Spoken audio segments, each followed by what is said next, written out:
In the vast landscape of transpersonal psychology and theories of consciousness, few figures have left as profound a mark as Jacobo Grinberg. Born in Mexico City in 1946, Grinberg developed throughout his life an integrated worldview that merges the shamanic wisdom of Mesoamerican peoples with the most recent advances in neuroscience and quantum physics. His ability to build bridges between ancestral and scientific knowledge made him an essential reference for those seeking to understand not only the workings of the human mind, but also the way we perceive reality itself. Through his more than 30 published works, international lectures, and experiential workshops, Grinberg taught us that consciousness is not a mere byproduct of the brain, but the very matrix of existence.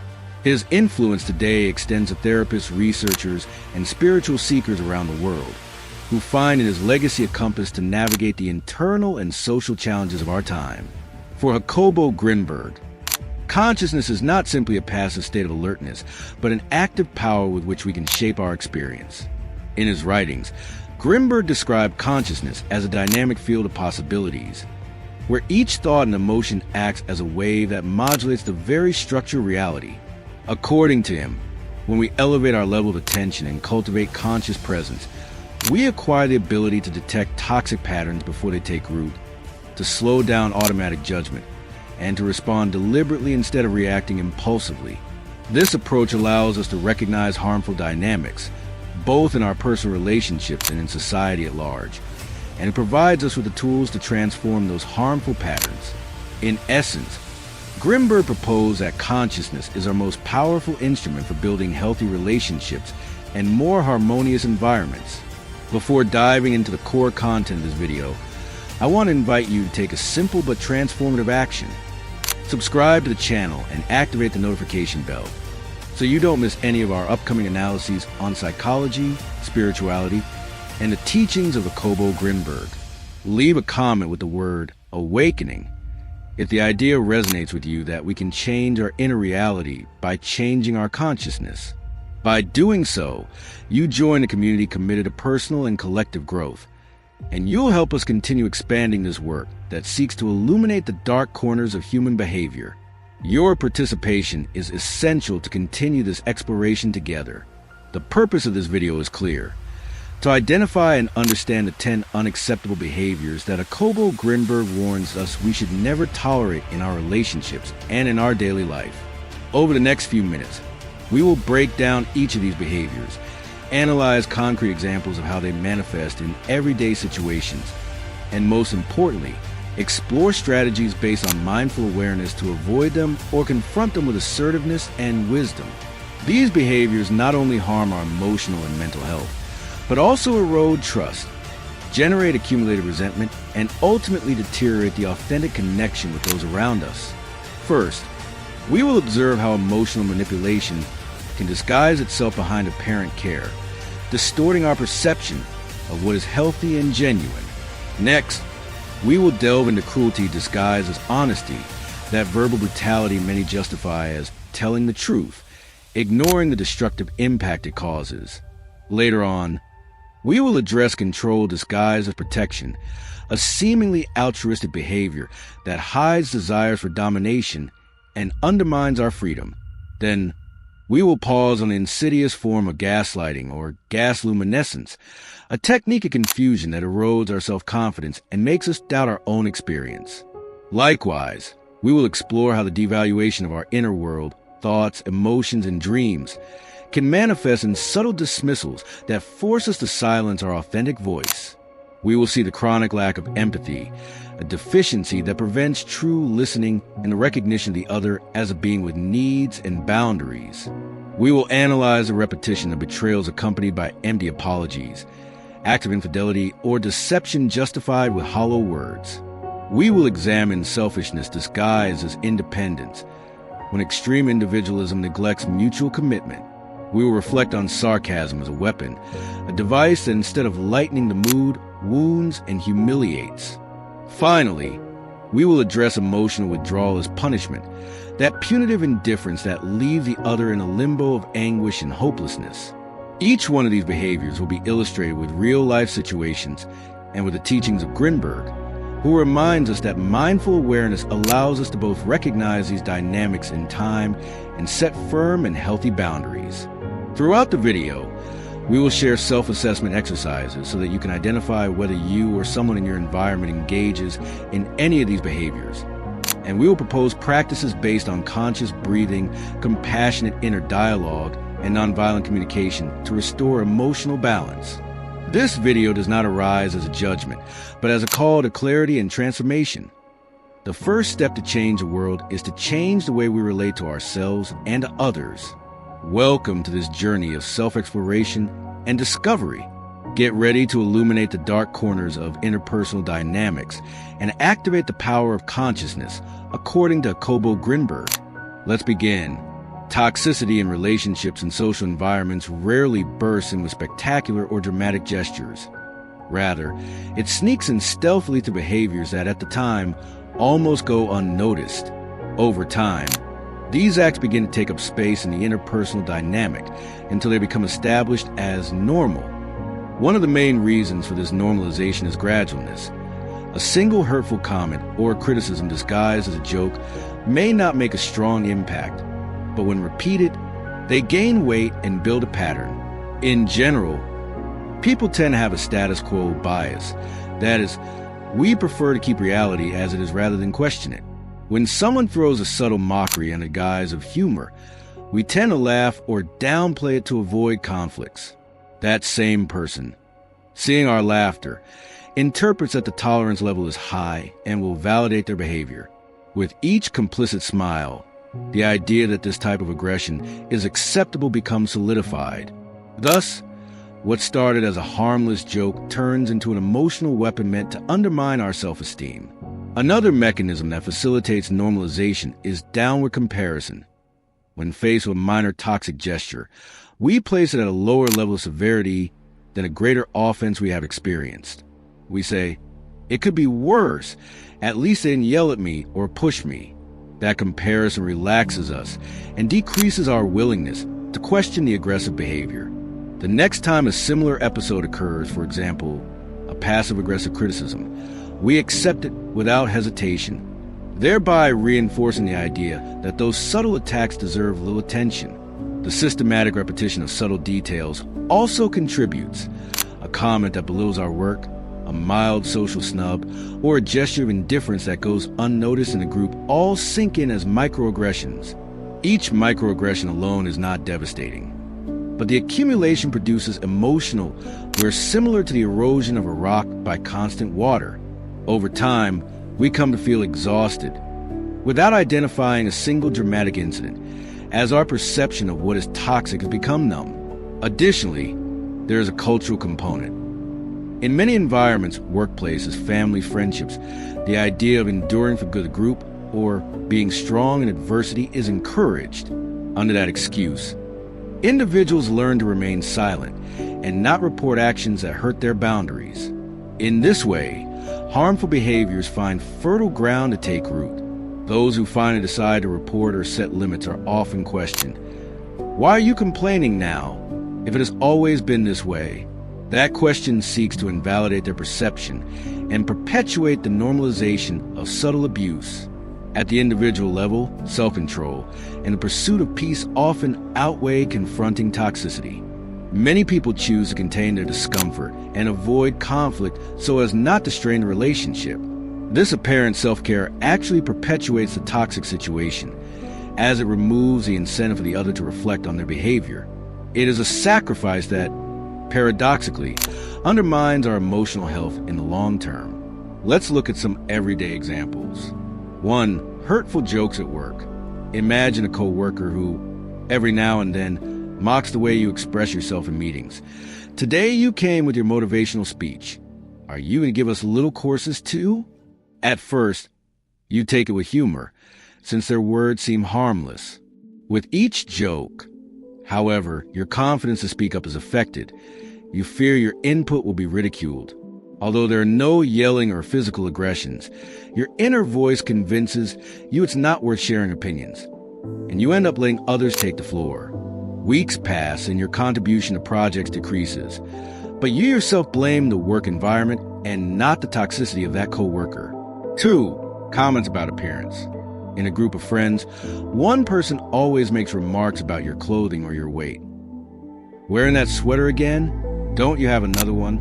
It's not a direct criticism, but a comment that suggests your clothing choice doesn't meet certain standards. At first, you laugh and respond lightly. Over time, however, you begin to question your style and your purchases.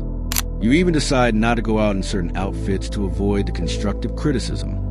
What seemed like a friendly joke turns into a factor that conditions your self-esteem and your freedom of personal expression. 3. Passive contempt in a relationship. Someone in your romantic relationship interrupts your stories with gestures of impatience. They sigh, check the time, or look at their phone while you talk about your day. Although there's no word of rejection, the communication becomes asymmetrical. Your partner conveys that what you say is not relevant. Feeling that contempt, you begin to limit your expressions. You share less, keep details to yourself to avoid bothering them. That gradual withdrawal from your inner world creates emotional distance. Neither you nor your partner directly address the issue, and thus reinforce the pattern of indifference. 4. Emotional invalidation in the family. At a family gathering, you express your frustration over a project that didn't go as expected. Someone replies, "You're always so dramatic, turn it down a bit." It's not an explicit refusal to listen, but a reproach that belittles your experience. Over time, you learn not to show your emotions in that setting. You learn to smile even when you're distressed, knowing that any genuine expression will be minimized. Eventually, you stop sharing your emotional state with that branch of the family, building a wall of silence and disconnection. 5. Criticism disguised as advice. A colleague says to you, "If you're such a good doctor, why don't you take the Saturday shifts?" Disguised as professional suggestion, it hides a criticism about your dedication. Upon receiving it, you feel pressure and doubt your performance. With repetition, you internalize the idea that you're not doing enough and begin to question every decision. What is presented as guidance ends up being a tool of devaluation. 6. Ignoring your boundaries in conversations. In a study group, you clearly state that you need to concentrate and not be interrupted. However, every so often someone breaks your focus to ask for a detail or share some gossip. Although the individual interruption is brief, when it repeats many times in a work session, your productivity gets fragmented and your frustration increases. In the end, you assume that the environment doesn't respect your time and avoid participating, affecting your learning and your relationships with classmates. 7. Use of sarcasm as defense. A peer uses sarcasm to respond to your comments. "Sure, you know everything." The phrase, said with a smile, seems harmless. However, its sarcastic tone reveals disdain.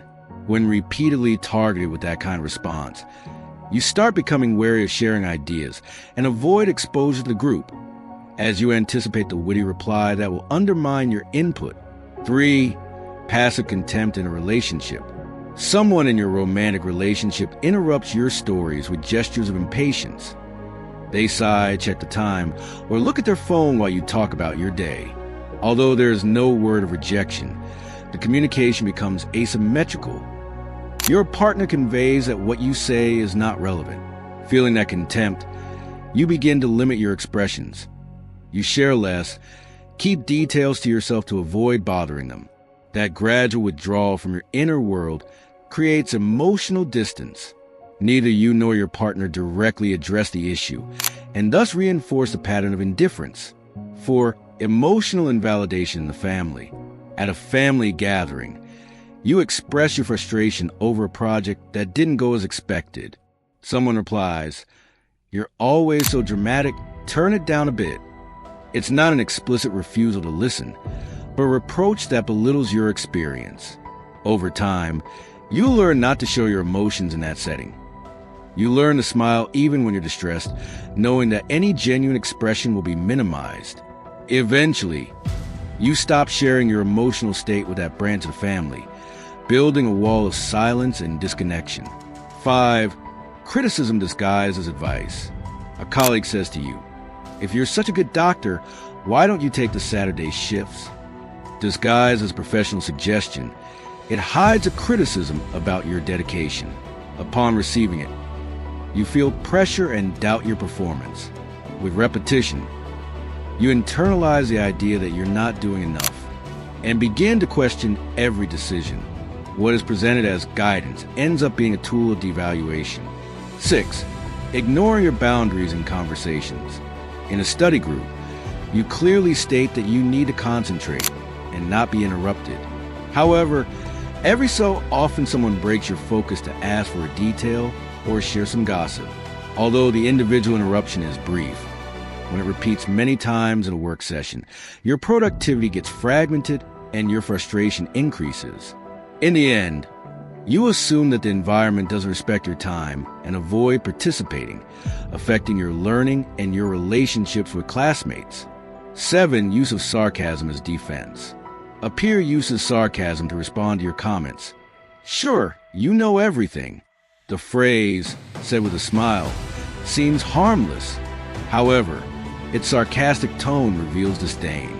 When repeatedly targeted with that kind of response, you start becoming wary of sharing ideas and avoid exposure to the group, as you anticipate the witty reply that will undermine your input. In all these examples, toxic acts hide behind a mask of humor, advice, or indifference. They lack the explicit violence that could trigger an immediate defensive reaction. Instead, they function like small cracks in trust, which silently expand. As we allow a first minor aggression, we open the door to the next one. The small becomes habitual and then normal. Behind each of these behaviors lies the same dynamic. Someone validates their own power by ignoring, minimizing, or ridiculing another person's emotional boundaries, while the one on the receiving end internally wonders if they are perhaps being too sensitive for feeling hurt. That inner doubt feeds tolerance and strengthens toxicity. Only with full awareness and the willingness to name each act for what it is, even if at first it feels uncomfortable, can we stop this normalization process before it causes irreparable harm to our mental health and our most valuable relationships. Self-awareness is the ability to observe and recognize our own emotions, thoughts, and behaviors without being swept away by them. This process of conscious introspection acts as a protective barrier that alerts us to situations where small emotional aggressions begin to take root. When we develop a habit of internal reflection, we can identify the very first hurtful gesture or subtle mockery that impacts our self-esteem, instead of reacting with indifference or justifying the aggressor.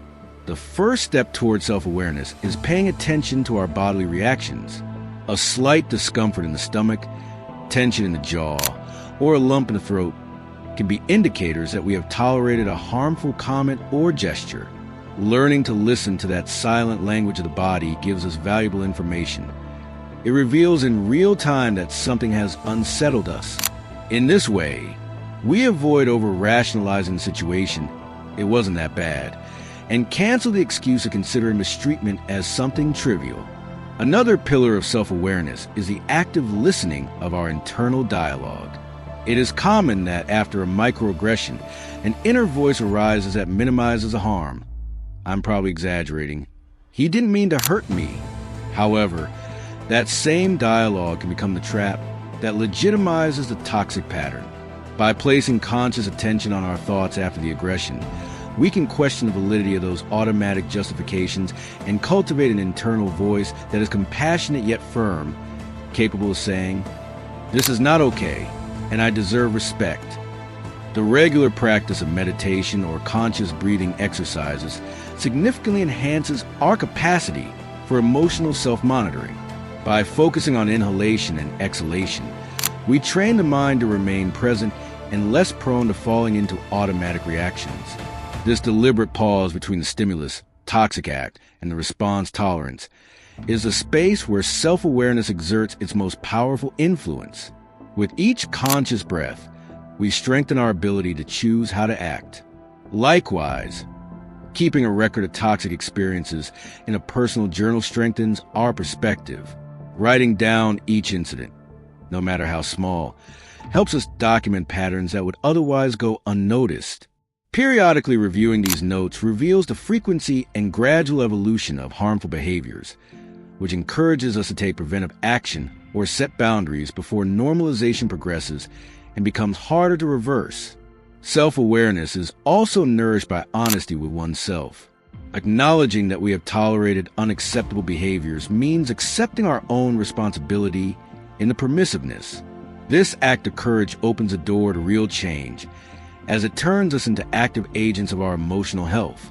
Instead of seeing ourselves as passive victims, we become guardians of our own boundaries, capable of intervening when they are crossed in subtle or overt ways. Sharing our reflections with trusted people amplifies the power of self-awareness. By verbalizing what we have observed in our journal or during meditation, we receive external feedback that either confirms or questions our perception. This exchange in a safe space reinforces our clarity and provides support to implement emotional protection strategies, such as assertive communication or temporary distancing when necessary. A complementary technique to reinforce self-awareness is the establishment of emotional check-ins throughout the day, dedicating 1 or 2 minutes at regular intervals to ask ourselves, how do I feel right now? And has anything bothered me recently? Facilitates the early detection of toxic incidents. This practice strengthens a habit of observing emotional flow and prevents us from silently internalizing harmful comments or attitudes that otherwise would dissolve into the daily routine. When we detect toxic behavior in its early stages, self-awareness gives us the strength to set clear boundaries. We can communicate directly. I felt hurt when you said, or I prefer that comment about or avoided, thus exercising our right to respectful treatment. These assertive interventions, when fueled by a mindful perspective, are more likely to be heard and respected, preventing the aggressor from perceiving the reaction as an attack and reinforcing a new relational balance. On the other hand, cultivating self-awareness positively impacts our self-compassion. By recognizing our feelings without judgment, we reduce the guilt and shame that often accompany reporting a microaggression. Self-compassion, combined with self-monitoring, allows us to maintain our stance with empathy toward ourselves, facilitating emotional healing without falling into extremes of confrontation or excessive passivity. Finally, self-awareness contributes to the transformation of relationships. When each individual takes responsibility for staying alert to small toxic acts, a culture of mutual care is created. This preventive approach multiplies the effect of positive behaviors, strengthens trust, and promotes environments where respect and empathy become the norm rather than the exception. Additionally, self-awareness drives a cycle of continuous feedback and growth. By regularly reviewing our experiences and responses, we identify areas for personal improvement, such as a tendency to minimize what we have experienced or the fear of defending our boundaries. With this information, we can design an action plan that includes nonviolent communication techniques and emotional training. By periodically evaluating progress, we cultivate authentic resilience that strengthens our mental health. This inner journey consolidates our lasting freedom and emotional well-being. Jacobo Grinberg proposed that consciousness, far from being a simple passive observer, is a fundamental instrument through which humans relate to reality. In his work, he suggested that consciousness is the element that filters, interprets, and modifies perception of the surrounding world, a dynamic field that, when activated with full attention, creates a protective shield against harmful influences, both internal and external. For Grinberg, this faculty is not limited to sensory attention, but includes the ability to tune into deeper and subtler states of our experience, allowing us to identify and neutralize harmful patterns before they take root in the subconscious. In his writings, Grinberg introduces the concept of the primary field of consciousness, a term he defines as the framework that precedes any cognitive or emotional process. This field contains pure information, free from distortions generated by cultural or personal conditioning. By consciously accessing this level, the individual connects with a space of equanimity and inner clarity. Such conscious access functions as a barrier that prevents the automatic impulses of emotional reactivity from entering unnoticed. In other words, consciousness acts as a structured discernment, capable of distinguishing the essential from the accessory and of deciding what our point of encounter with reality will be. Grinberg emphasizes that consciousness is not a fixed entity, but a mutable process that can expand or contract depending on our degree of presence. In this way, conscious defense depends on constant training. Only through regular practices that strengthen this mental muscle can we ensure that consciousness is sufficiently awake to perceive the first signs of toxicity. For Grinberg, shamanic meditation, breathing techniques, and focus observation exercises are traditional and effective ways to expand our capacity for presence. They are tools that, when correctly employed, activate the primary field and stabilize it against the assaults of the discursive mind and social conditioning. Another central aspect of Grinberg's vision is the idea of consciousness as a space of union with ancestral wisdom. In his comparative studies, he identified convergences between the ceremonial practices of the indigenous peoples of Mexico and contemporary theories of neurophysiology. According to him, these rituals were not mere symbolic acts but practical routes to train attention and cultivate a state of serene alertness. By integrating them into everyday life, he suggested a state of permanent defense was maintained. The mind stopped functioning on autopilot and adopted a mode of deep listening, aware of the presence of any toxic deviation in the environment. Grinberg also incorporated notions from quantum physics to describe consciousness as a subtle energy field that interacts with the brain's neural networks. He argued that by raising our level of consciousness, we modulate brainwave patterns, especially alpha and theta ranges, that favor integration and neuroplasticity.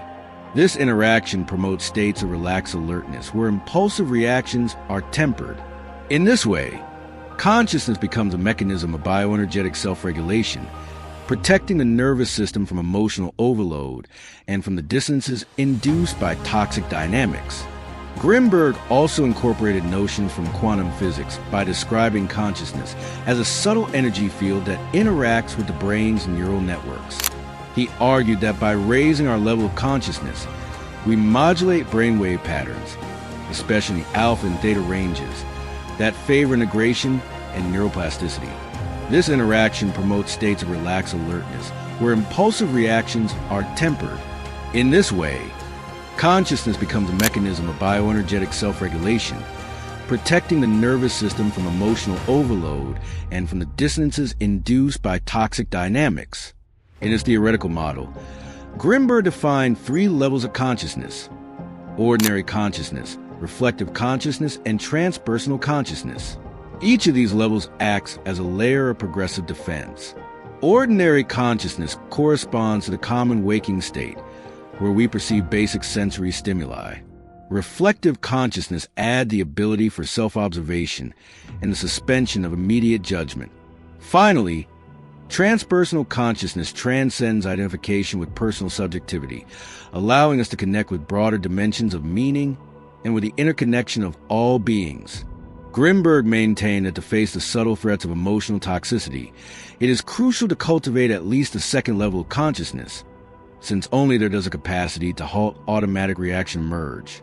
Another relevant element in his approach is the notion of perceptual space, the gap between the emergence of a stimulus and our response.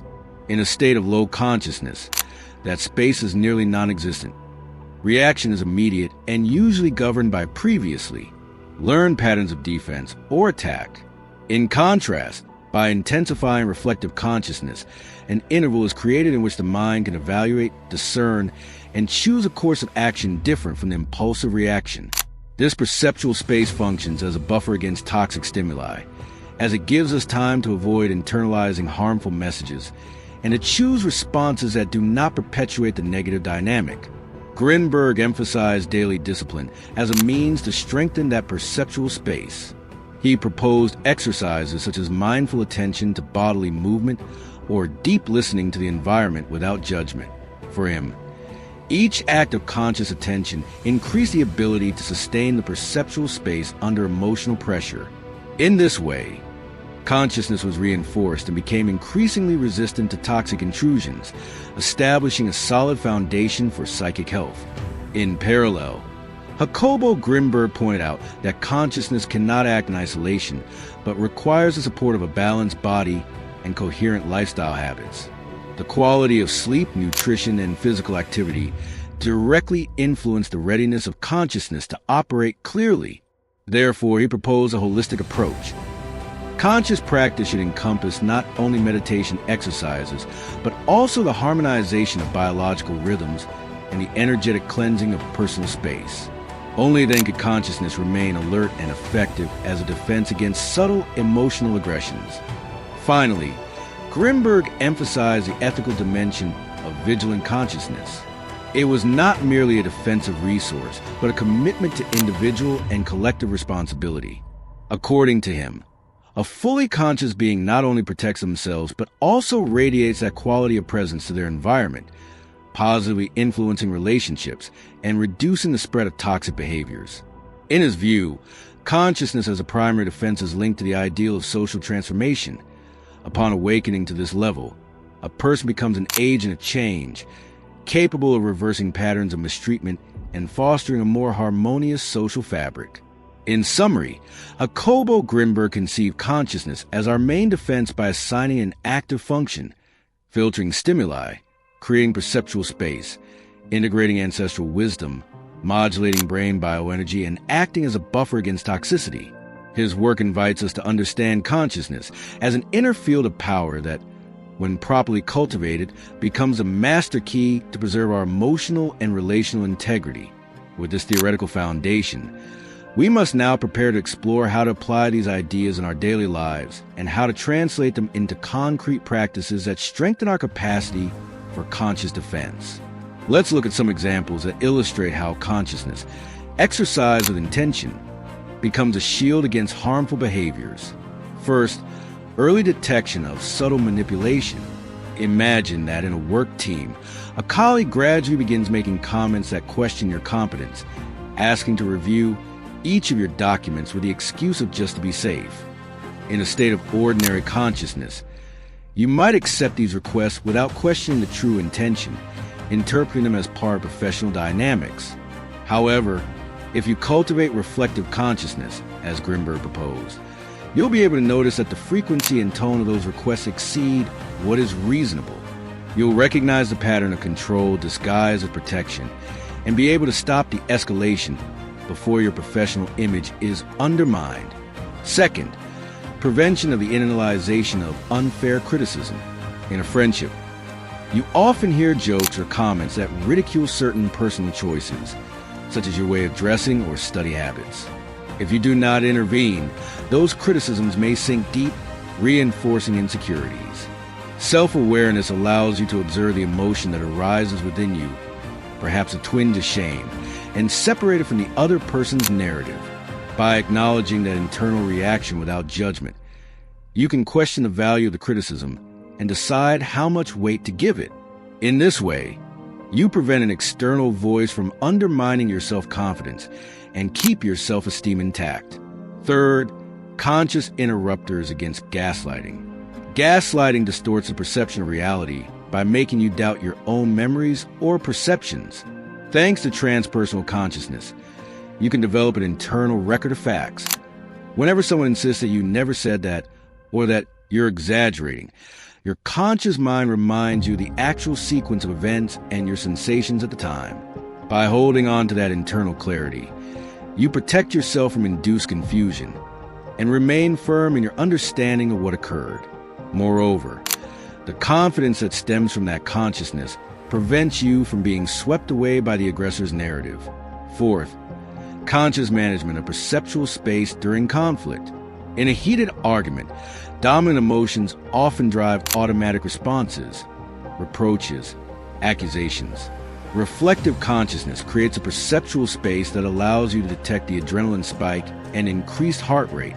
In that brief interval, you can choose to moderate your tone, take a deep breath, and reframe your response in a calm and assertive way. This conscious intervention not only protects your emotional integrity, preventing an outburst of anger or guilt, but also de-escalates the conflict and fosters more constructive solutions. Fifth, protection against the devaluation of personal needs.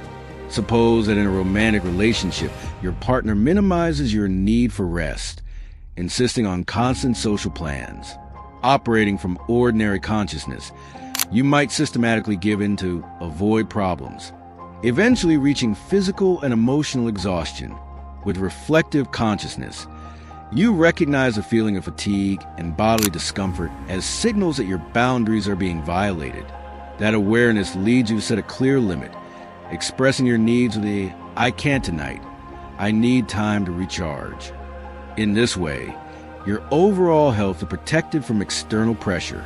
6. Self-monitoring of passive-aggressive patterns. In family environments, hidden reproaches often occur. Prolonged silences, sudden changes in behavior, or double-edged comments. Reflective consciousness enables you to immediately notice the shift in atmosphere, the uncomfortable silence, or cold gesture, and connect that sensation to its relational origin, rather than getting trapped in confusion or self-blame. By identifying the passive-aggressive tactic, you can decide whether to break the silence with a direct question, "What's bothering you?" or to momentarily step away so you don't absorb unnecessary negativity. 7.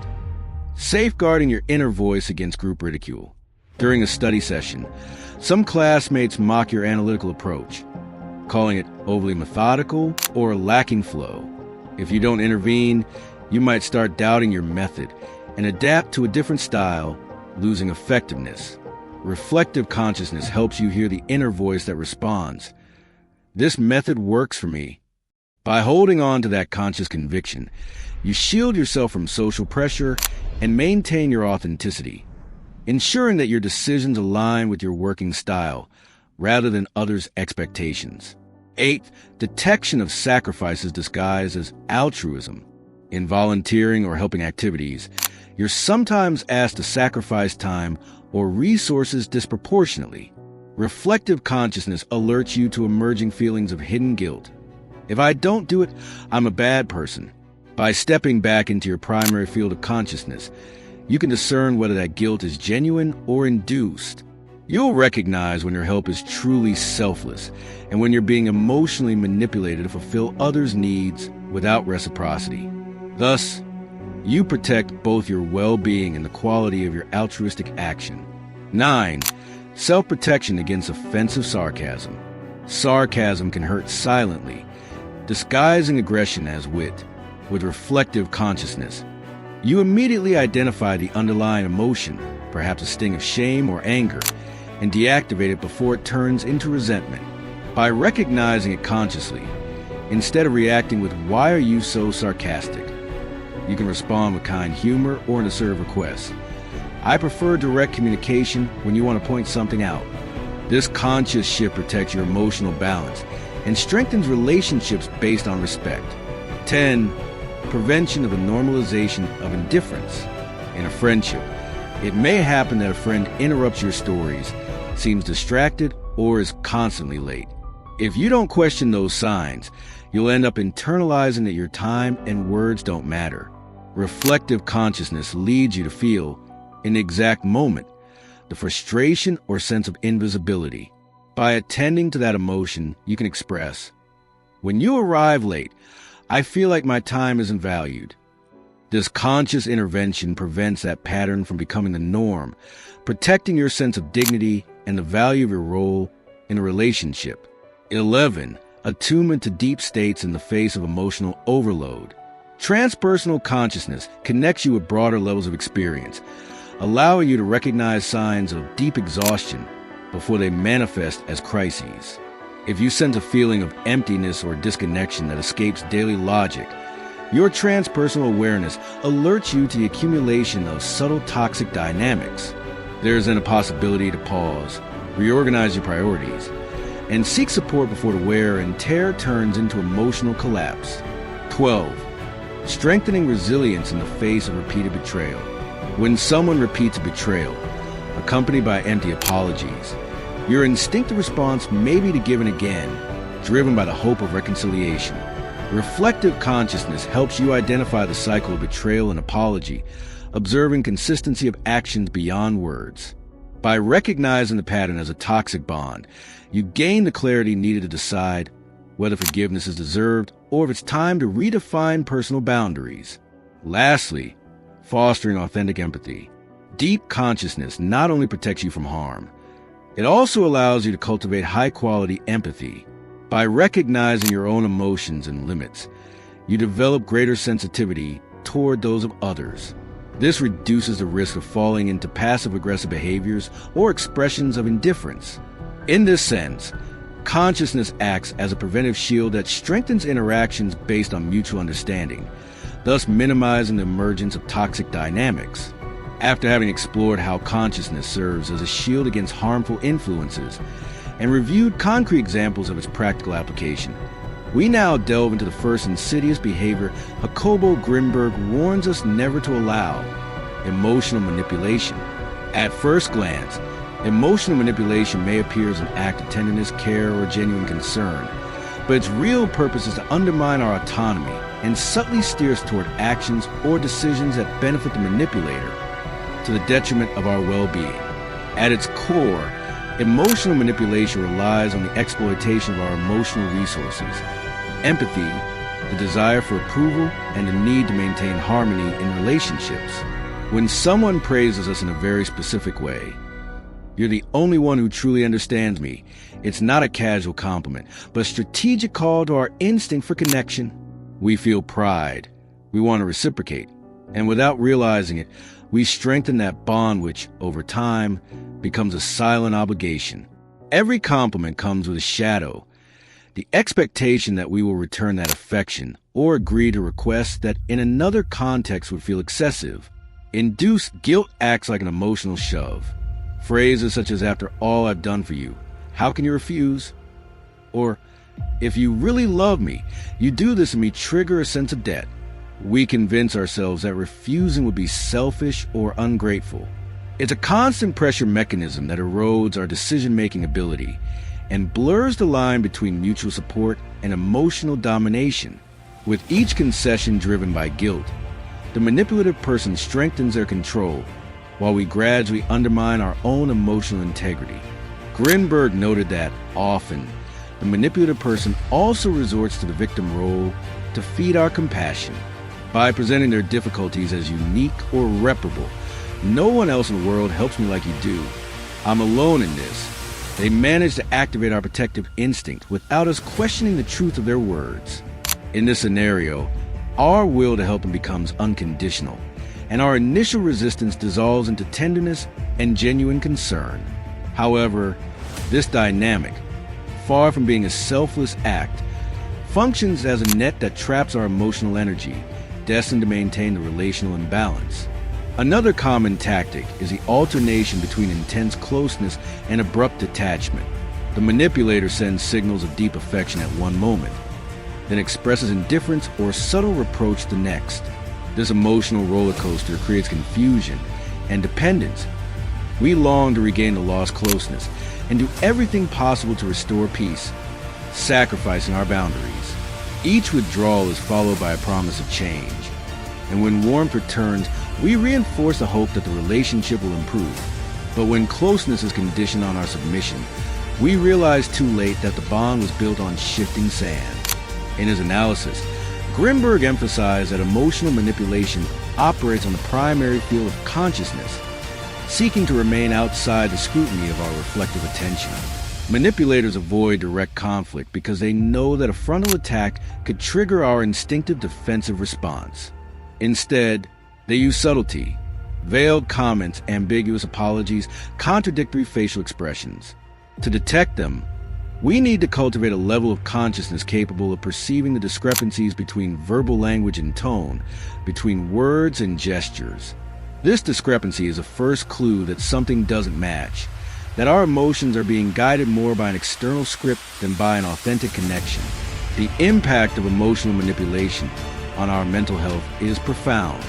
Studies in attachment psychology agree that these patterns generate chronic stress, affect self-esteem, and in the long run, can lead to anxiety and depression.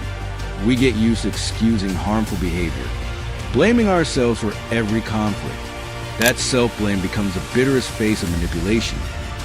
We become trapped in a cycle where the fear of disappointing the other cancels our ability to stand up for ourselves. In romantic relationships, emotional work can even lead to isolation, as we believe that only the manipulator holds the key to our emotional balance. To counter this dynamic, Grinberg proposed activating reflective awareness at the exact moment we perceive a gesture or comment that makes us uncomfortable. That attentive pause, as brief as a blink, allows us to question the situation. Do I really need to do this? Does this request respect my boundaries? Why do I feel guilty for saying no? Identifying the dominant emotion, guilt, shame, dependency, is a first step in deactivating the urgency to please. By naming the emotion, we discredit it as a driving force and open the possibility of responding with serenity and autonomy. I understand you're trying to be objective, but I wonder if there's a way to say it differently without losing the core of your message. This question opens a space for collaboration instead of confrontation.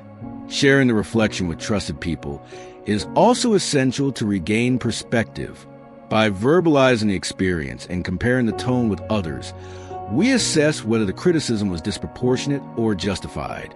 An external view helps filter the harshness that exceeds a guiding purpose and encourages us to retain only the useful information, discarding the aggressive component. This exercise strengthens self-trust and neutralizes the urge to accept words that harm our dignity. Self-compassion plays a fundamental role. By cultivating a kind inner voice, we learn to respond to guilt or shame with understanding, instead of feeding a spiral of self-criticism. Each time we refuse to accept the brutality of a comment as an immovable boundary, we reinforce our self-esteem and build resilience. We recognize that we deserve respect even when being corrected, and that we can extract value from critique without sacrificing our emotional well-being. In the professional field, implementing constructive feedback protocols is a way to eradicate cruelty disguised as honesty. Setting clear guidelines that balance the recognition of achievements with suggestions for improvement, as well as promoting nonviolent language, creates a communication culture where sincerity aligns with mutual care. Training leaders and collaborators in active listening techniques and empathetic reformulation prevents criticism from becoming a weapon and strengthens a collective commitment to a healthy work environment. By simultaneously training mindful attention, the ability to observe without judging, and transpersonal awareness, we access a broader view of our interdependence. We understand that every word we utter creates emotional ripples in our surroundings, and that the most powerful truth is the one born of mutual respect. With this expanded perspective, honesty becomes a service to the community, oriented toward growth and shared well-being, rather than a pretext for offense. Ultimately, resisting cruelty disguised as honesty is an act of individual and social responsibility. It involves redefining sincerity as a conscious practice, balancing the value of telling the truth with the duty to care for the heart of the one receiving it. In doing so, we recover the dignity of our relationships and honor the legacy of Jacobo Grinberg, planting the seed of authentic, empathetic, and aggression-free communication. This transformation process is neither immediate nor simple. It requires daily practice, constant reflection, and the will to honor both one's own dignity and that of others. Each time we question the brutality of a comment presented as honesty, we plant seeds of respect and understanding. With each act of verbal care, we strengthen bonds that resist the corrosion of cruelty. Thus, by redefining sincerity and channeling it toward empathy, we ignite a flame of awareness that illuminates our connections and nurtures our growth. Before we continue, I'd like to know, what experiences have you had with people who justify their criticism as brutal honesty? How did you respond the last time someone spoke to you with cruelty disguised as sincerity?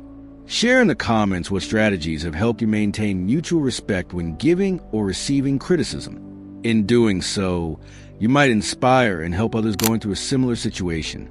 Let us now move on to the third behavior that Jacobo Grinberg warns is unacceptable: control disguised as protection.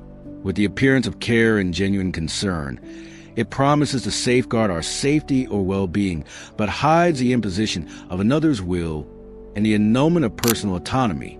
It manifests when someone insists on making decisions for us, justify it with phrases like, "I only want what's best for you," or "Trust me, I know what's right." This pattern assumes a controlling person places themselves above our judgment. At first glance, it may seem like relief, as it spares us everyday uncertainty. However, Savoring that comfort is yielding willpower and weakening confidence in our own abilities. In the family sphere, we find parents or partners who decide who we can relate to, what project to undertake, or how we should dress, under the excuse of protecting us. At work, a supervisor who intervenes in every step of our tasks and offers constant guidance stifles our initiative. When we grow up under the supervision, our inner voice molds to others' expectations, and we end up believing we need permission for every choice.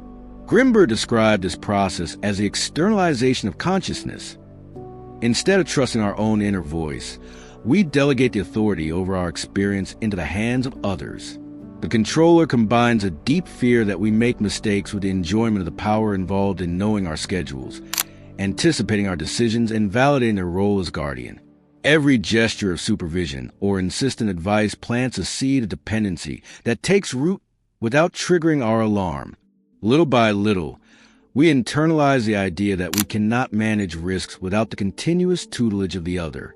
From a neurobiological standpoint, this pattern activates circuits of chronic stress.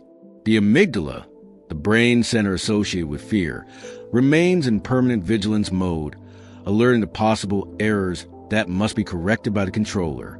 With this, the hypothalamic pituitary adrenal axis increases cortisol production, affecting concentration, memory, and sleep recovery. Thus, the one who intends to protect us ends up causing physical and emotional, where that reduces our resilience and vital energy. To detect it, we must fine-tune our internal radar.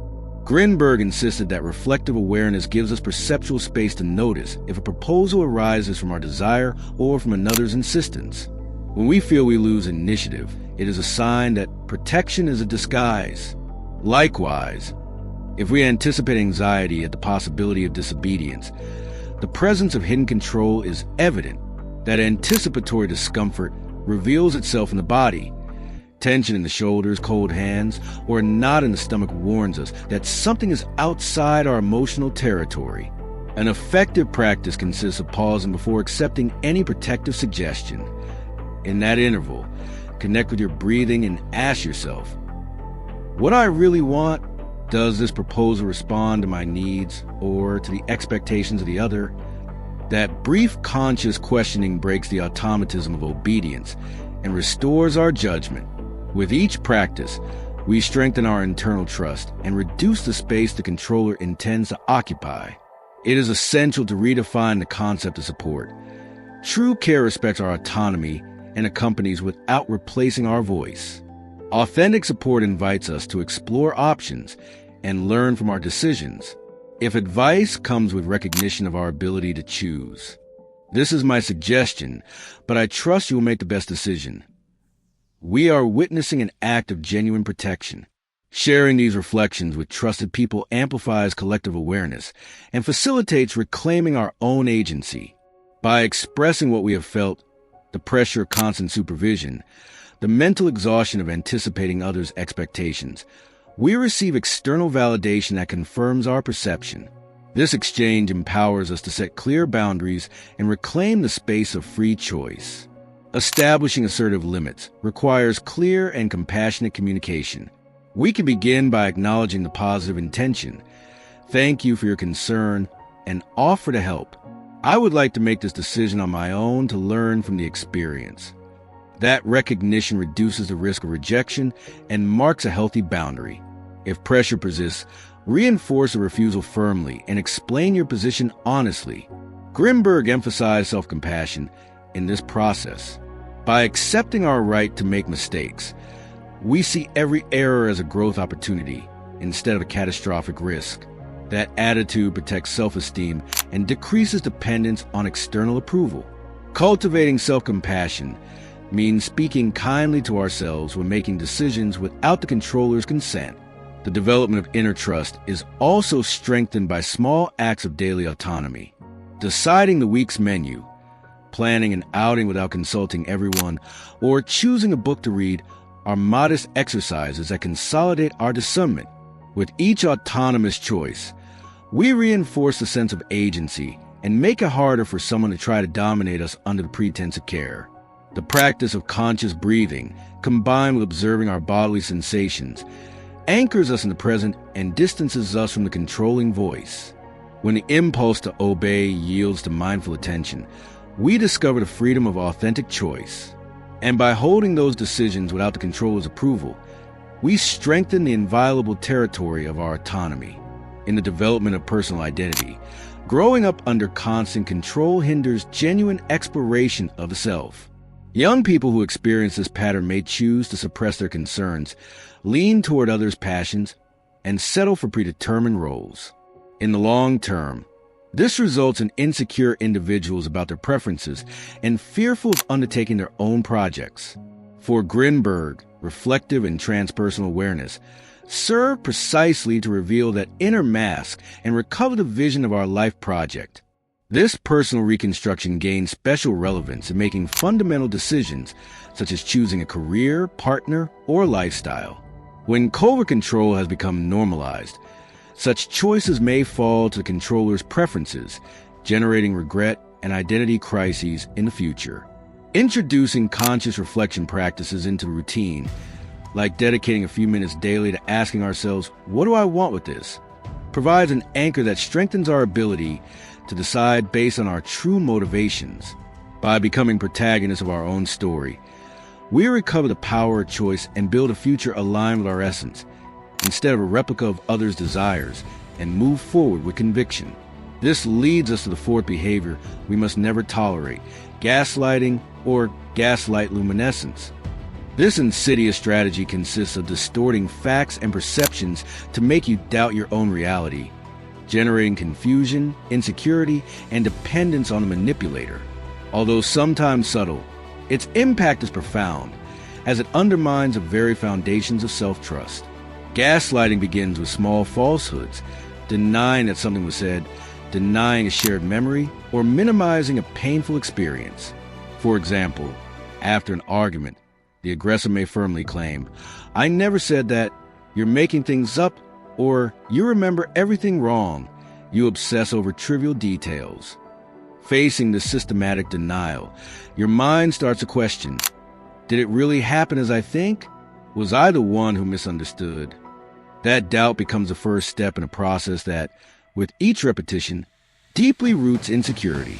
Next, the gaslighter often presents partial evidence or takes words or gestures out of context to reinforce their version. They might say, "Look at this text message. It says something else," or "You yourself admitted that."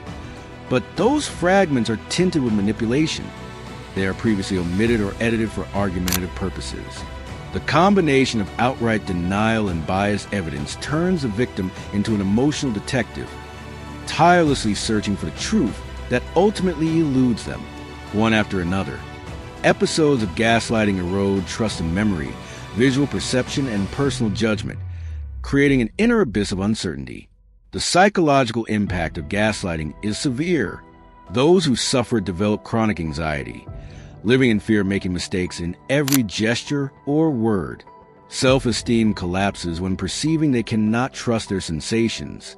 Many victims end up apologizing for perfectly normal reactions, with phrases like, "Sorry, it must have been my imagination," or "Forgive me for misunderstanding." This repeated apology reinforces the cycle.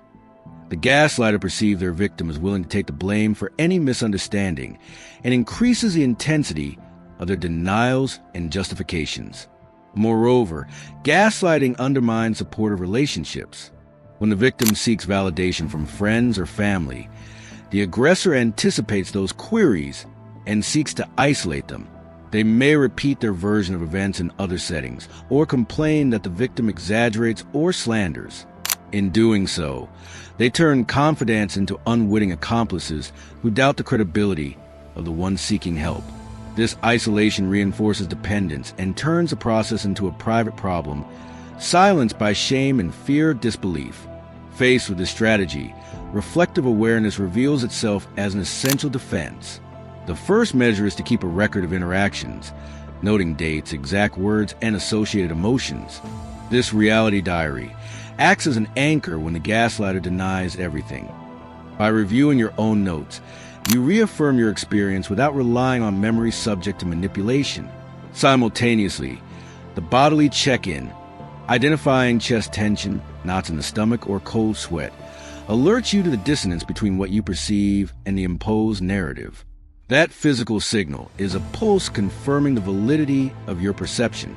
Another protective resource is sharing those notes with a trusted third party in a safe environment, exposing your records and discomfort before someone outside the conflict illuminates the truth by showing the coherence of your data and emotions.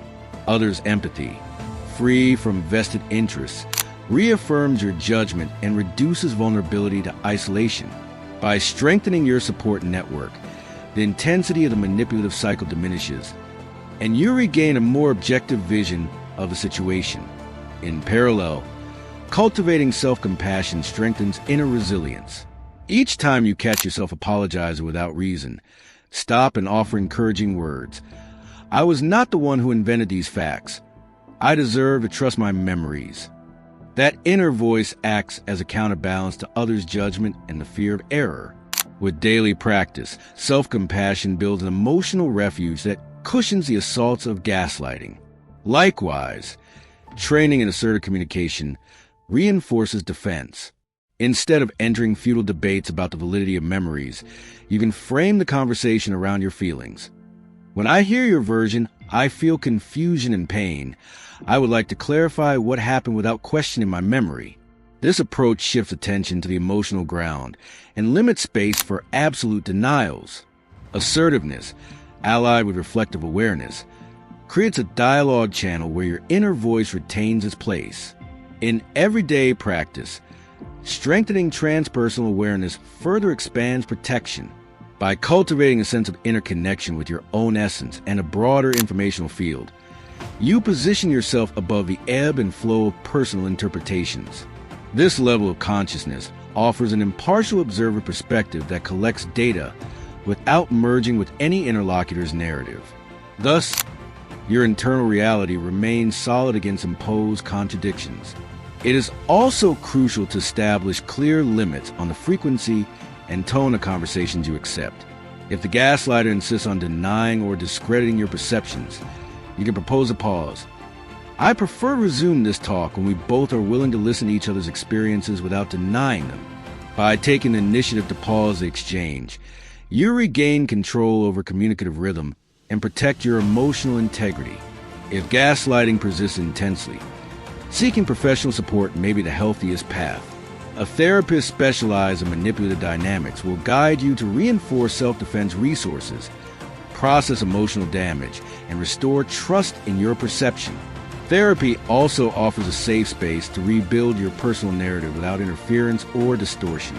In some, gaslighting or gaslight luminescence demands our utmost vigilance, as it attacks the very foundation of perceptual honesty and self-trust.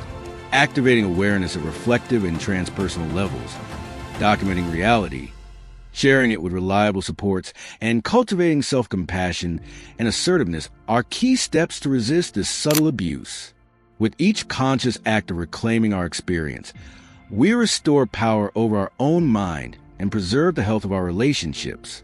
Now we move on to the fifth behavior that Jacobo Grinberg warns us we must never tolerate: the devaluation of our inner world. This pattern consists of minimizing, ridiculing, or invalidating our thoughts, emotions, dreams, and aspirations, as if they were irrelevant or excessive. By doing so, the aggressor intends to strip you of your subjective wealth and of the guidance that your intuition and feelings offer you. Many times, the devaluation of your inner universe disguises itself as realism or as sensible advice. You hear phrases like, "Stop daydreaming," "Don't get so sentimental," or "That's nonsense, worry about what's practical." By speaking in derogatory terms, the value of emotions as a compass and of inner visions as engines of creativity and meaning is ignored. Few things are as damaging as someone you trust making you feel your concerns lack weight and your desires don't deserve time or energy. Grinberg emphasized that the inner world, that web of mental images, emotions, and subtle perceptions, is a foundation for which innovation, empathy, and self-transformation rise. When we allow another below those contents, we give up our deep connection to the primary field of consciousness and become inhabitants of an impoverished existence, where the vital drive is directed exclusively toward fulfilling others' expectations. To recover that dimension, reflective awareness plays a key role. By observing the judgments we receive, we can distinguish what nourishes us from what limits us. An environment that devalues our inner world often questions our emotional reactions. Don't get like that over comment, you're exaggerating. Control your feelings before speaking. This installs the idea that only what passes through reason is legitimate, and that anything arising in the emotional sphere is a sign of weakness. This logic generates a dangerous divorce between mind and heart.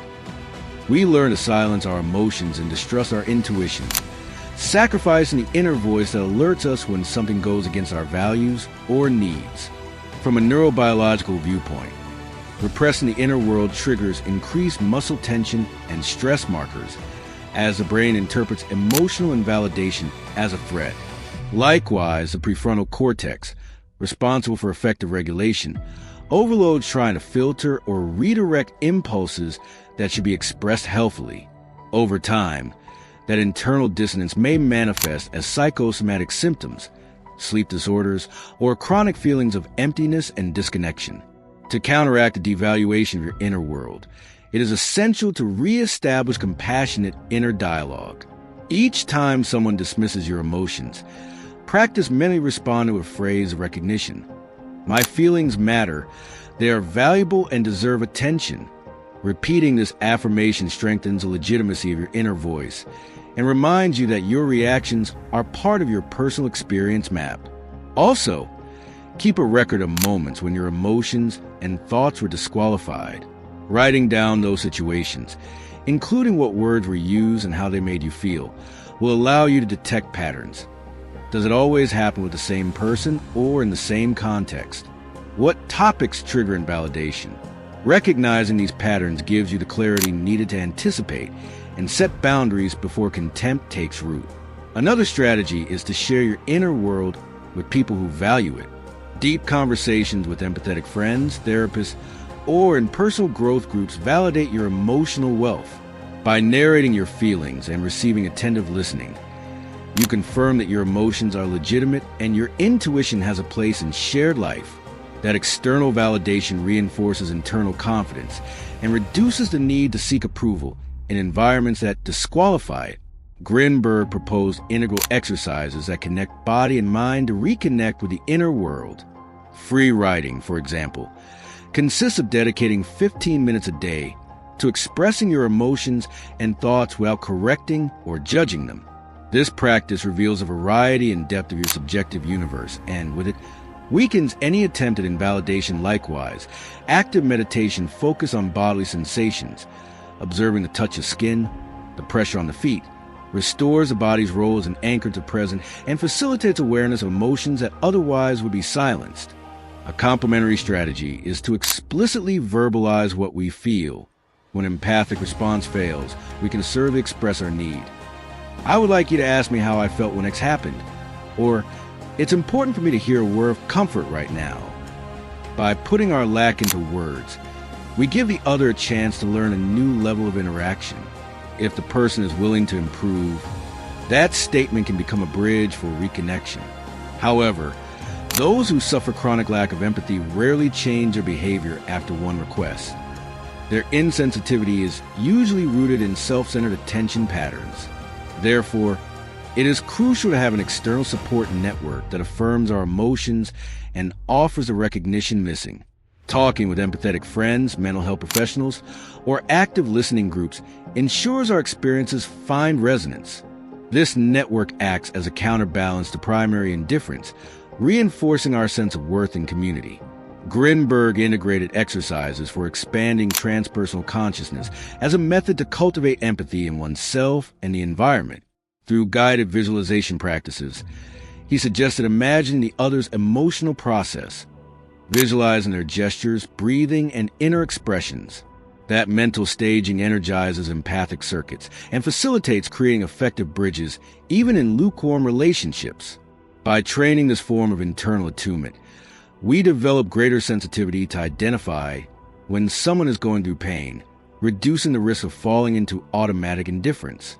Another resource is writing letters without sending them. Composing a letter where we describe in detail how the lack of empathy has affected us and what we need to feel heard helps clarify our experience and process the pain.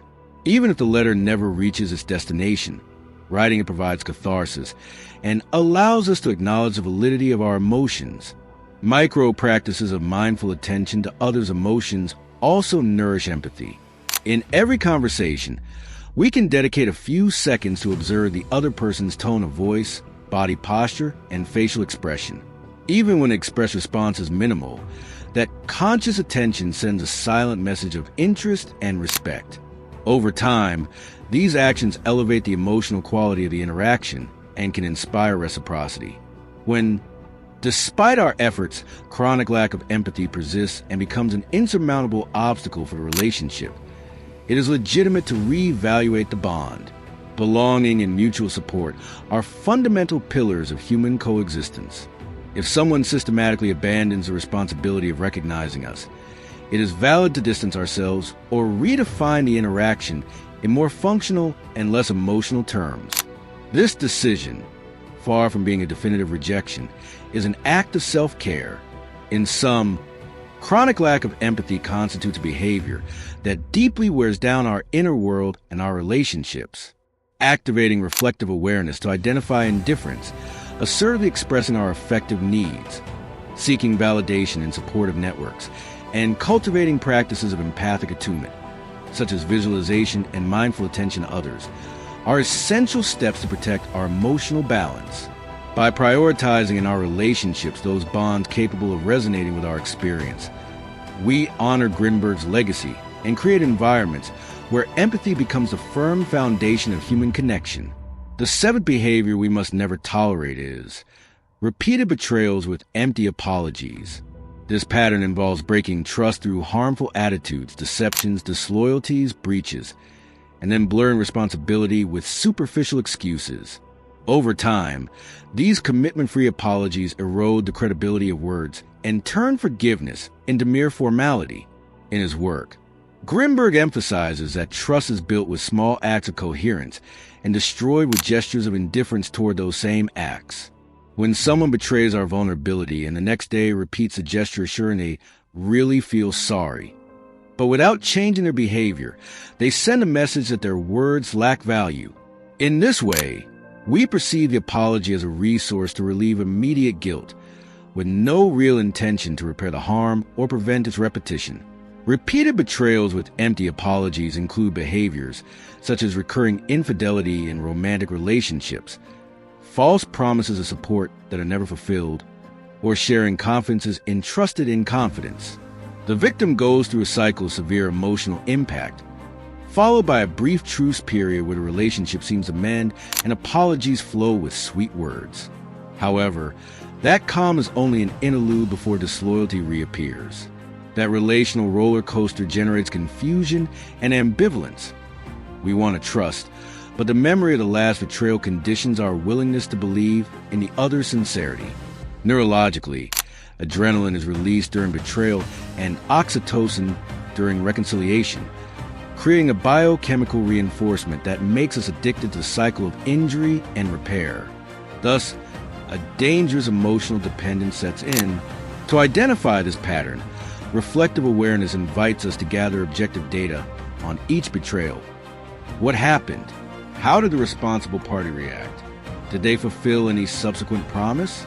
A systematic record clearly reveals the frequency and similarity of events, making it impossible to deny or minimize them. Once the pattern is documented, the time comes to confront the dynamic. Grinberg recommends doing so with assertiveness and clarity. Explain how each betrayal affects your trust and emotional security, and demand concrete changes before considering trusting again. An empty apology without a plan of action is just a replay of the move and does not deserve another chance. Moreover, in the workplace, this pattern becomes evident when a collaborator promises to deliver timely reports and repeatedly fails, offering the same excuses and requesting new chances that end in the same breach. The absence of responsibility and apologies undermines the team's efficiency and generates resentment. In the family, someone who promises to support key events and then does not show up, justified with "I am very sorry," without proposing concrete solutions, causes deep pain that repeats with each absence. To counteract this behavior, reflective writing proves especially valuable. Spending a few minutes daily to express how each betrayal affects your emotions and expectations helps you differentiate between sincere and empty apologies.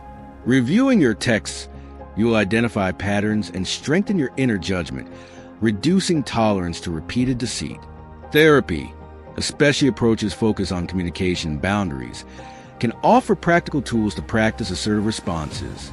Under a professional's guidance, scenarios of betrayal and apology can be recreated, testing the other's coherence and your firmness in imposing real consequences. Also, nurturing personal projects, creative, sports, or learning expands your sense of identity and reinforces self-esteem independently. This parallel growth lessens the fear of losing a relationship and empowers you to demand respect and coherence.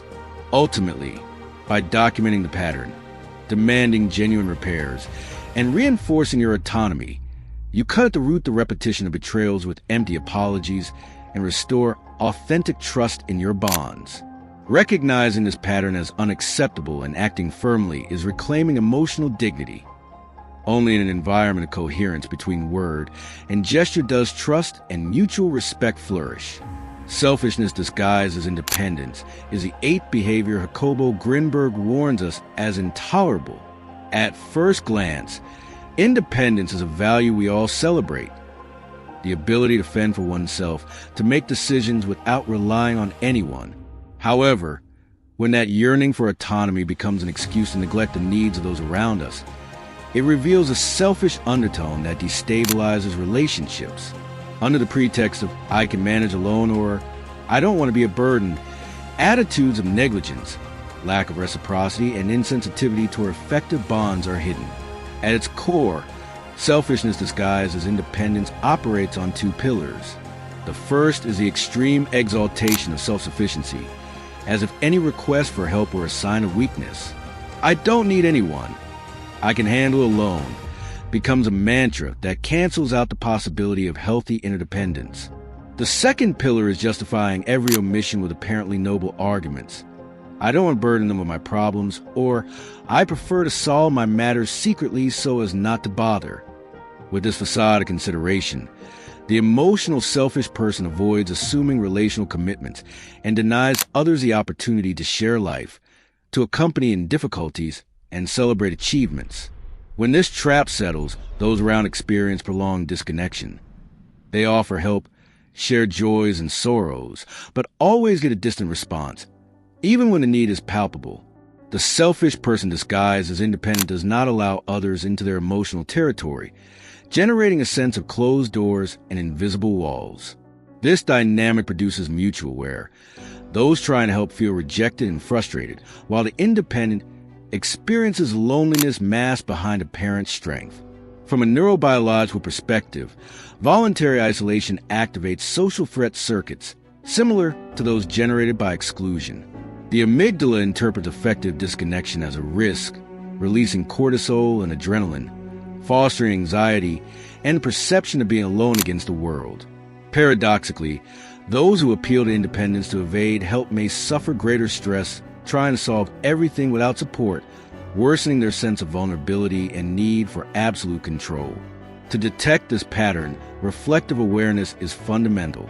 Notice if someone, under excuses of autonomy, avoids sharing their experiences, omits expressing emotions, or systematically rejects collaboration proposals. Pay attention to recurring phrases like "I can manage on my own" or "thanks, but it's not necessary." If repeated frequently, it signals that the person uses independence as a shield to preserve their space without allowing authentic exchange. One intervention strategy is to put into words the tension you experience.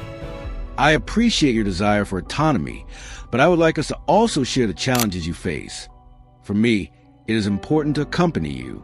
This phrase, spoken sincerely and without reproach, opens the door to relational complicity and makes clear that collaboration does not weaken independence, but enriches it.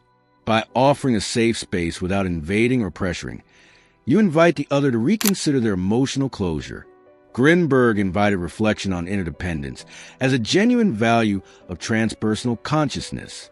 In his view, true freedom arises when we can flow between bonds of reciprocity without losing our individuality.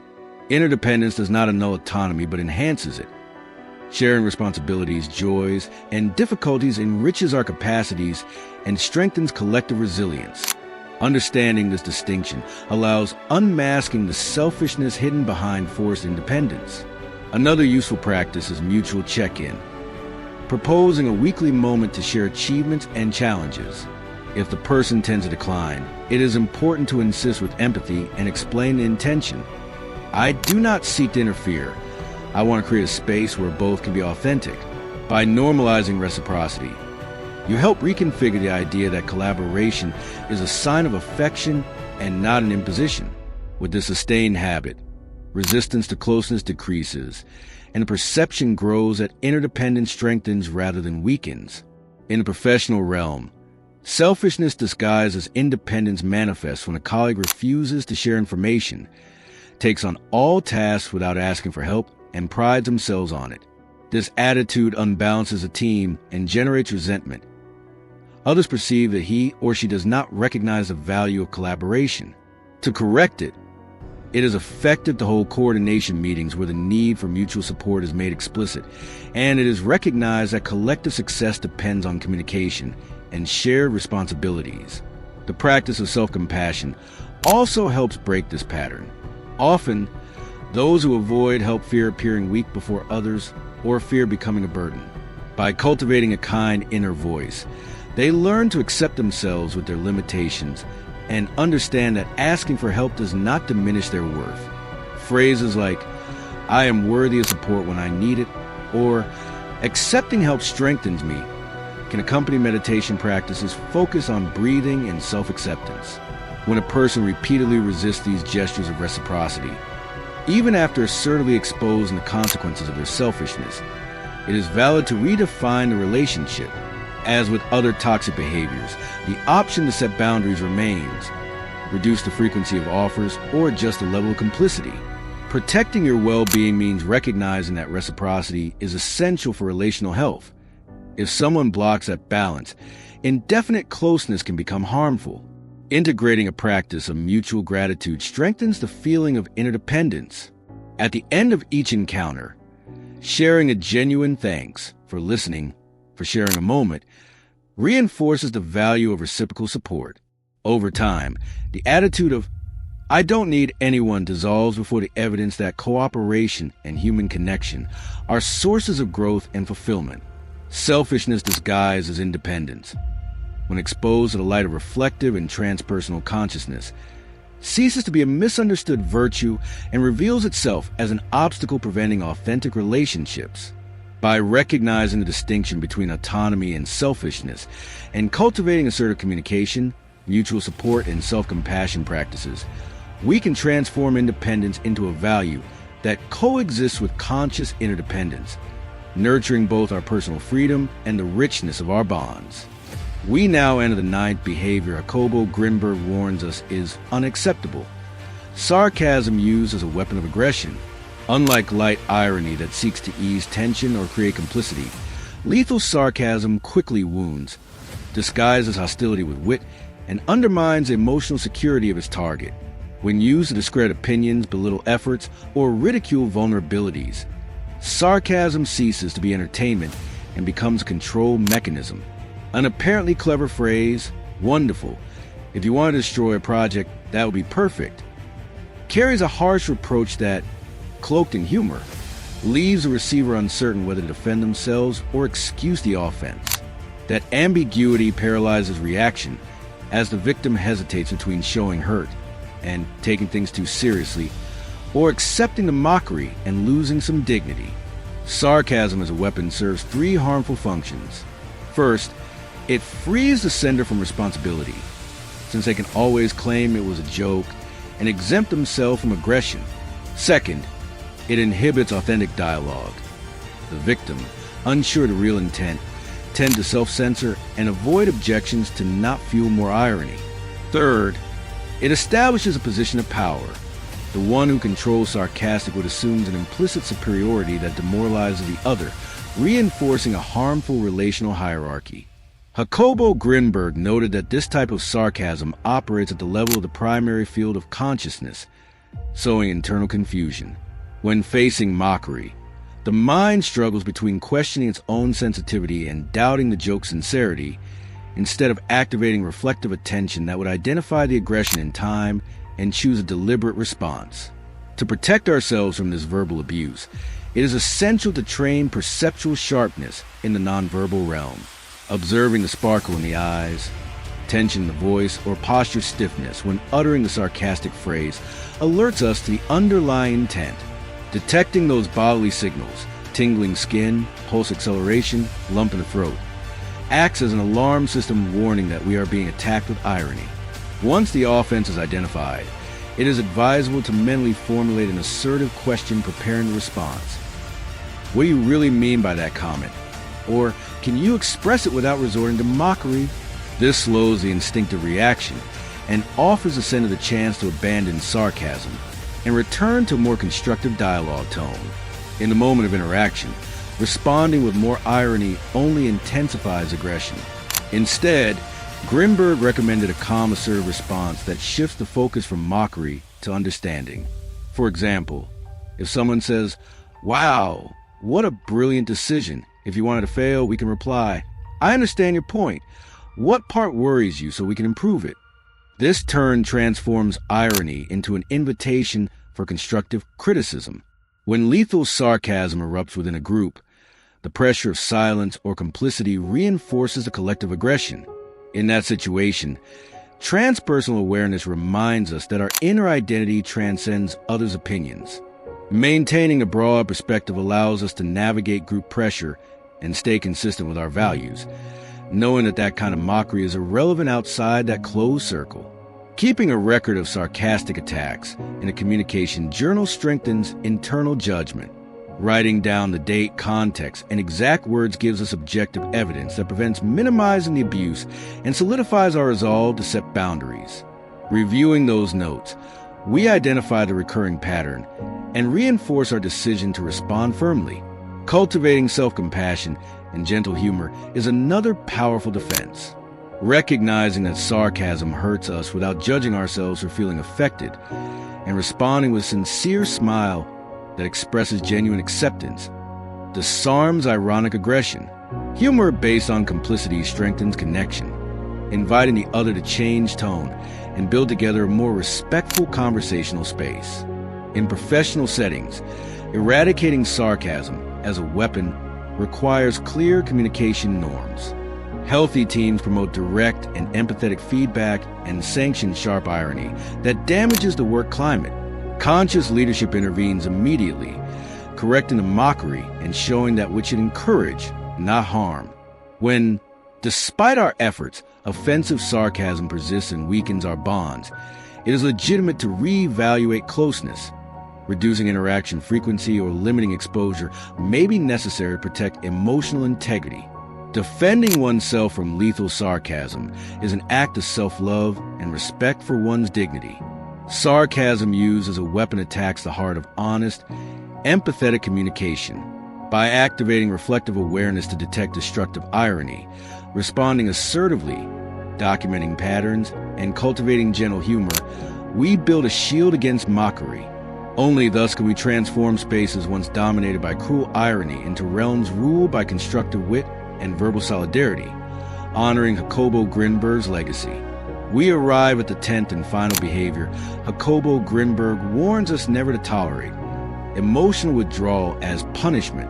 This dynamic consists of responding to conflict, complaint, or request for closeness with silence, indifference, or prolonged evasiveness, with the explicit purpose of hurting, confusing, or controlling the affected person. Unlike occasional indifference that may arise from distraction, punitive emotional withdrawal becomes a planned relational strategy, where the aggressor knows that emotional emptiness will hurt more than any verbal reproach. In practice, emotional withdrawal as punishment takes various forms. It may show as absolute silence, not answering messages, calls, or questions, or minimal, mechanical responses lacking the usual warm tone. Sometimes it includes canceling plans without explanation or perceptible boredom when the other tries to communicate.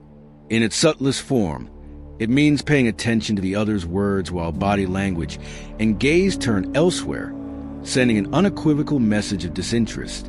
Whatever the form, the goal is to induce discomfort and guilt, forcing the punished person to apologize or change behavior to regain the lost connection. From the emotional perspective, this behavior wounds deeply because it attacks basic needs for belonging and security. Attachment psychology shows that humans need confirmation of affection and reciprocity to feel valued. When that confirmation is withdrawn as punishment, intense anxiety arises that activates proximity-seeking mechanisms, repeated calls, urgent messages, and efforts to appease the other. All this increases psychological violence, as the victim becomes the one begging for attention and unconsciously reinforces the aggressor's power position. Grinberg warned that emotional withdrawal as punishment feeds on the same lack of reflective awareness that triggers toxic behaviors. The aggressor acts without perceiving the real harm caused, or worse, is aware and seeks to exploit the other's vulnerability. To unmask this pattern, it is crucial to cultivate mindful attention to one's bodily sensations. A knot in the stomach, an emptiness in the chest, or tension in the throat alert us that the relational dynamic has changed. This physical signal precedes a discursive mind and announces that the bond is being used as a control tool. The first defense strategy is to name the behavior without reproach, recalling the importance of clarity. Instead of responding with accusations, "You ignore me, punish me," we can make a direct request. "When you don't respond, I feel excluded and worry our relationship is on pause. Can we talk about what's happening?" This assertive statement, free of judgment, focuses on emotional experience and opens a possibility for the other to explain their silence or take responsibility. Sometimes emotional withdrawal does not stop with single intervention, especially if deeply rooted. Facing this persistence, it is useful to design a self-care plan that includes external support networks. By strengthening friendships and family ties where listening and reciprocity are guaranteed, the devastating impact of punitive silence decreases. Reflective awareness reminds us that no one holds a monopoly on our attention and that we can diversify our sources of affection and companionship. Likewise, self-compassion plays an essential role. In moments of emotional punishment, the internal critical voice often intensifies, blaming us for the other's withdrawal. To counter it, we can use affirmations such as, "I deserve to be heard and understood," or "I am not responsible for others' indifference." These phrases, spoken intentionally during conscious breathing practices, reduce the sense of emptiness and reaffirm personal dignity. Another technique endorsed by Grinberg is expressive writing, dedicating a few minutes each day to narrate how we experience emotional withdrawal. This record not only creates objective proof of the pattern, but also helps externalize the pain, lessening the intensity of distress. By transforming the experience into words, we release the energy trapped in waiting and regain some control over our inner states. When emotional punishment dynamic persists and assertive interventions have no effect, it is legitimate to reconsider the relationship's boundaries. Grinberg emphasized that transpersonal awareness connects us with a sense of interdependence that cannot coexist with psychological violence. Therefore, redefining the commitment level, reducing meeting frequency, shifting to shorter interactions, or limiting communication to specific topics becomes an act of self-care. This decision, although painful, protects our mental health and prevents the chronic, where that accompanies unanswered waiting. In work or study contexts, emotional withdrawal as punishment also appears when a colleague or supervisor systematically ignores proposals, comments, or requests for feedback.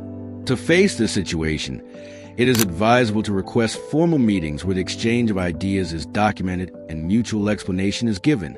The structured and public nature of these occasions makes using silence as a weapon difficult and encourages accountability.